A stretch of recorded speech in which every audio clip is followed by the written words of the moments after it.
optimist or pessimist? Read each statement. Highlight the number that reflects how well the statement describes you.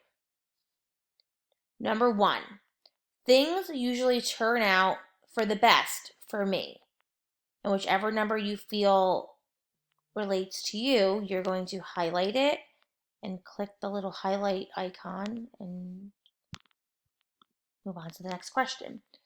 Number 2, it's easy for me to relax and highlight the number. Number 3, if something can go wrong, it will. Number 4, my future's so bright, I've got to wear shades.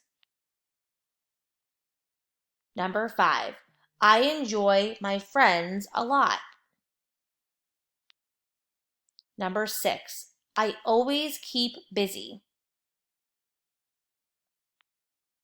Number 7, I hardly ever count on things going my way. Number 8, it doesn't take much to get me angry. Number 9, I do not get my hopes up. Number 10, when all is said and done, I expect more good things to happen to me than bad things to happen. How to score the survey. You're going to cross out questions 2, 5, 6, and 8. They are fillers. Add up the answers to questions 1, 4, and 10. They're the blue questions. And whatever that total is, this is your O score, and you're going to type it here. Now you must add up the answers to questions 3, 7, and 9. These are the green questions. This is your P score. Write the total here.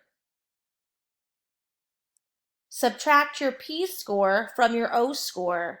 The answer might be a negative number, and write the answer here. Next, you must click on the number line below and select Edit. Insert a circle on your answer on the number line below. If you need help inserting the circle on the number line, watch the video that is linked here.